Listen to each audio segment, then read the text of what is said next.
Welcome to another edition of the It's Cavalier podcast. It's your boy Mack, and tonight our Cleveland Cavaliers took on the Orlando Magic in what is essentially the rubber match between the two. And after seeing them now 3 times this early into the season, Cleveland should be real familiar with them. Paolo and company are another up-and-coming team in the East and could be a team that the Cavs match up with come the postseason. But if tonight is any indication, these two are in much different tiers. It was an absolute ass-kicking. With tonight's victory, they are now 2-1 against them in the regular season. In the first game back on December 6th, our all-star backcourt duo of Darius, Garland, and Donovan Mitchell combined for 61 total points on a very efficient 22 of 42. It was enough to overshadow a very good game from Paolo Banchero, who dropped a season-high 42 points on the Cavs at the time. But honestly, the most memorable thing from that victory to me was the fact that Cleveland held Orlando to an Antarctic 2 of 23 from three-point distance. That is less than 8.7%.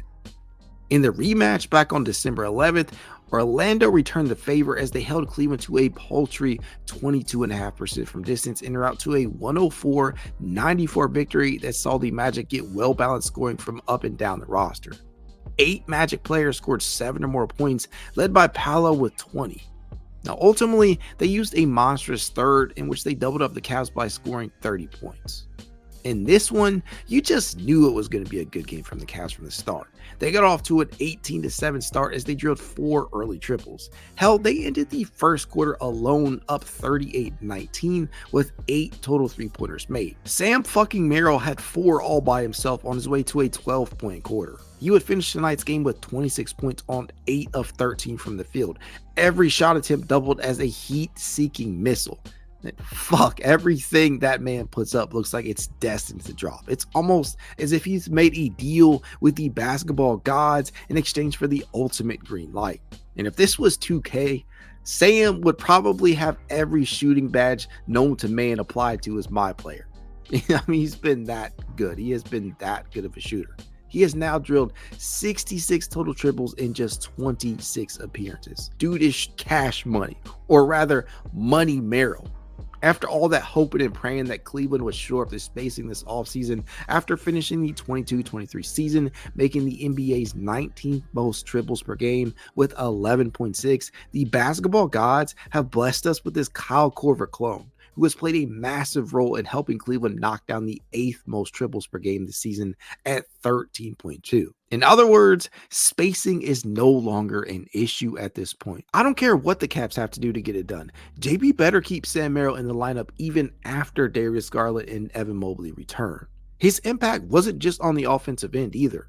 Merrill has legitimately looked like a high-level point of attack defender out there. Now, I gave you guys his overall defensive stats in the last pod, and after tonight, those numbers will surely look better. He can shoot. He can defend his ass off. He can rebound. He can play make. Seriously, what can't this man do? How the fuck did he bounce around the league for so long? And yes, I know I'm probably overreacting here, but I really believe that if he was just a bit taller, 2 to 3 inches, the Cavs would contemplate starting him. He has been that good. He's definitely good enough to start on other teams, but he's ours. I love it. Let's fucking go. You know who else made it a point to show up tonight? Donovan Spider Mitchell. This man had the audacity to drop not only 25 points on Orlando's head, but dish out 13 assists as well. I know, right? What an asshole. Now, I'm joking, obviously. Donovan never fails to impress. He did it all tonight. This was his second game of the season with 13 assists, his 20th with at least 25 points, his 5th with at least 4 steals, his 20th with at least 3 triples. For real, this man did it all. Now, on the last pod, I spoke about how Mitchell has quickly become one of, if not the league's best combo guard. Tonight's performance really just exemplifies that to a T. Mitchell is so damn versatile that he can morph into whatever the situations call for. His ability to facilitate was always apparent to me, but it's really been given the spotlight due to Darius Garland's absence. Mitchell is spending the most time of his career at the point guard position. Now, as of recording this, and I recognize this number could change, but according to Cleaning the Glass, he has logged roughly 62% of his minutes at lead guard. Again, that is likely to change after tonight's game is factored in. This has led to some seriously pondering whether or not this is his best position. This meaning point guard. Now, that's a conversation for another day, but trust and believe I understand after what we've seen from him during this stretch of basketball without Evan Mobley and Darius Garland on the court. The team is as hot as an active volcano and has amassed a 13-3 record during this stretch and have now won 8 straight games, their best winning streak of the season so far. And during this span of time, Spida is now averaging 28.1 points, 7.8 dimes, and 2.1 steals while completing 47.4% of his field goal attempts, including 35.5% of his triples. Overall, he just looks unstoppable out there on that court. Moreover, the Cavs as a unit looked unstoppable. Dean Wade, in just 24 minutes, drove 3 more triples, going 3 of 3 from distance on the night as a whole. He is now 10 of 20 over his last 3 games after going a combined 2 of 10 over the previous 6. Tonight's performance brings his 3-point percentage up to 40%. And as I said on the last pod, confidence is perhaps the biggest key to Dean Wade's overall impact out there. When he's confident enough to pull the trigger, he will make more shots than he will miss. And the case in point, when Wade attempts 4 or more triples per game, he shoots 39.3% from distance. And that's no small sample size either. That is over the course of 75 games, nearly a season's worth of contests. Wade knows his role and he's been playing very well in it. He also had another quality defensive outing, making life hard on the likes of Franz Wagner, denying him any real space when the two shared the court with one another. He played the passing lanes well, he provided very good help defense, he was a positive on that end, and a positive overall on the night. Wade would end the game a very good plus 24. Elsewhere, George Niang finished with 11 points and 5 rebounds. The G-Wagon has scored in double figures in 7 of his last 8 games, averaging 14.6 points per game in the process, all the while completing a blistering, and I mean a flat-out blistering 47.3% of his triples. There is no way around it. He is shooting the lights out right now and has been one of the Cavs' 8 best players. And I know to throw that 8 in there as a number is crazy, but considering how suddenly deep this Cavs roster is now, I say that's kind of a compliment. I recognize that there will be some tough conversations once the team is fully healthy, or at the very least gets DG and Evan Mobley back, but if Niang's play over this recent stretch is any indication, he has done more than enough to render himself a must-play in this stacked lineup. Shifting gears here a bit, I would be remiss if I didn't touch base on Jarrett Allen's record-breaking night.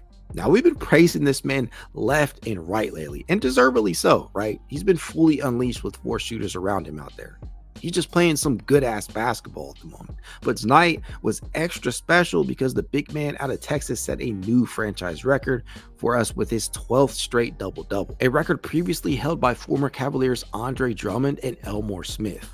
Allen pulled down his 10th rebound at the 6:03 mark of the third quarter after Orlando's Paolo Banchero missed a 13-foot jumper, resulting in the entire bench to celebrate this milestone. Allen would finish the game with 14 points, 11 rebounds, and 4 assists in addition to 2 blocks. He really is capable of doing it all, ladies and gentlemen. He keeps using DHOs to dissect the defense, and many of his field goals tonight were the result of a perfectly placed screen, especially on this play in which he ran a nice 2-man game with Donovan Mitchell. After he hands the ball off, Allen immediately cuts to the basket where he dunks it home. He did much the same during this sequence with Mack Strus. He hands the ball off and then cuts to the rim, resulting in another dunk. JA now has 18 games with at least 10 boards and 17 total double-doubles on the season. Now, one has to wonder, how much better can Allen truly get? But at the end of the day, if this is peak Jarrett Allen, I can live with that. I want to see this streak continue for as long as it can. He is just such a likable player and appears to really be enjoying himself and basketball, man. His love for the game is clear, and after that dreadful showing against the New York Knicks in which he got outplayed by Mitchell Robinson, this recent stretch of games has definitely earned him some redemption. Something else I was really hoping to see tonight with the absence of Caris LeVert was real minutes for the likes of Cavs rookie sensation Craig Porter Jr., who figures to be the odd man out once the team returns Caris and Darius. Somebody is likely to lose their minutes once that happens, but for tonight, CPJ got that run and I was content with the minutes. He isn't perfect, and as we all know, he's just not a dependable floor spacer at this point in his career. But what he will do is make up for that with some strong drives to the cup and excellent feel for where his teammates will be. Porter Jr. doled out 5 assists tonight and made some quality passes in the process. His dime to Sam Merrill really sticks out. Being on his back and demanding the basketball down there. Very high percentage shot for him from that spot.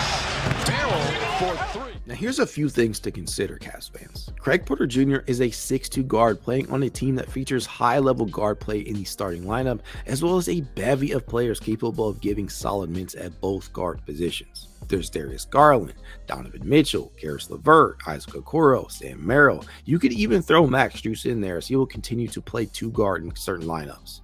That is a lot of mouths to feed and not enough minutes to go around. Something else to consider is that the two-way players can only appear in 50 games for their NBA clubs. CPJ has now suited up in 28 games this season, and with just 22 left, the Cavs have to be careful not to use those appearances in the wrong games, especially with this team's injury history. They got to be smart about it. And after Ricky Rubio retired, the thought process for many fans, including myself, is that CPJ should be the one to take his roster spot, i.e. converting his contract. That could definitely still happen, and I think it will, but time will tell. Things I loved from this game.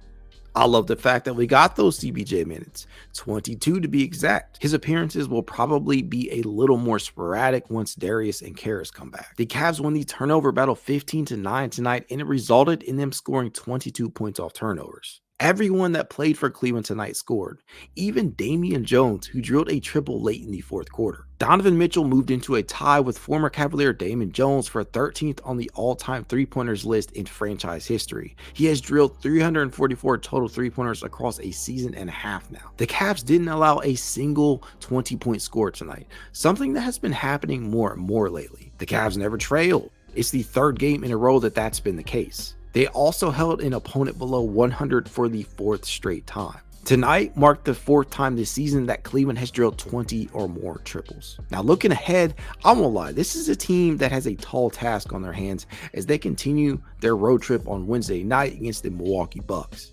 Now I'm assuming they will have to face Giannis, who missed the Cavs' last game against them just a couple of games back. That will be appointment viewing, and if they are able to win their 9th straight, the league better watch out. And with that being said, as I always tell you guys, if you'd like to reach out, you know how you can. It's Cavalier_pod on Twitter, TikTok, Instagram, YouTube, and more. If you would like to be added to the It's Cavalier Discord chat, you know what to do. Leave a rating, leave a review, send a screenshot to said review to itscavalier53@gmail.com, and I will send you an invite. That said, go Cavs. Have a good night.